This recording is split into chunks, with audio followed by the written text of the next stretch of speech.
ఒక రాజకీయ వ్యభిచారైనటువంటి సీఎం రమేష్ ఇష్టం వచ్చినట్టుగా అనుచిత వ్యాఖ్యలు చేసేటువంటి సందర్భంలో మా నాయకుని, మా వర్కింగ్ ప్రెసిడెంట్ని ఎట్లా మాట్లాడుతావు నువ్వు, ఇది సరైన పద్ధతి కాదు అని చెప్పేసి ఆయన వ్యాఖ్యలను ఖండిస్తూ నేను చేసినటువంటి ప్రెస్ మీట్లో విమర్శలను సాకుగా చూపిస్తూ జూబ్లీహిల్స్ పిఎస్లో కేసు పెట్టడం సీఎం రమేష్ గారు.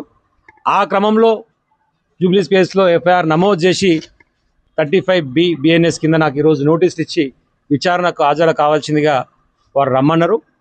సరే, భారతీయ చట్టాల మీద గౌరవంతో 10 సంవత్సరాలు తుంగతుర్తి నియోజకవర్గ ప్రజల ఆశీర్వాదంతో శాసనసభ్యులుగా చట్టసభలో పనిచేసినటువంటి వ్యక్తిగా చట్టాలను గౌరవించాల్సినటువంటి బాధ్యత ఒక భారతీయ పౌరునిగా నా మీద ఉంది. కాబట్టి 100% వారికి సహకరించడానికి సిద్ధంగా ఉండి ఈరోజు జూబ్లీహిల్స్ పిఎస్ పోవడం కోసం బయలుదేరుతా ఉన్నాం.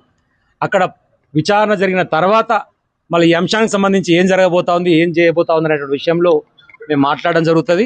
మీరు ఎన్ని రకాల కేసులు పెట్టుకున్నా, బీజేపీ కాంగ్రెస్ కుమ్మక్కైనా, నువ్వు ఎంపీ అయినా, నువ్వు ముఖ్యమంత్రి అయినా, ఇంకెవరైనా సరే ప్రజలకు అనుకూలంగా లేకుండా వ్యతిరేక కార్యకలాపాలు చేసినప్పుడు కావాలని చెప్పేసి కక్ష సాధింపు చర్యల ధోరణిలో భాగంగా బీఆర్ఎస్ పార్టీకి సంబంధించినటువంటి అధినాయకుల మీద అనుచిత వ్యాఖ్యలు చేసినప్పుడు 100% తెలంగాణ బిడ్డగా, నికార్సైన తెలంగాణ ఉద్యమకారునిగా, కేసీఆర్ కేటీఆర్ అభిమానిగా స్పందిస్తూనే ఉంటాం. నీ చేతనైన కేసులు పెట్టుకో, నీ ఇష్టం వచ్చినట్టు వ్యవహరించుకో, భయపడేది లేదు. తాటాకు చక్కుపులకు ఎవరు భయపడరు.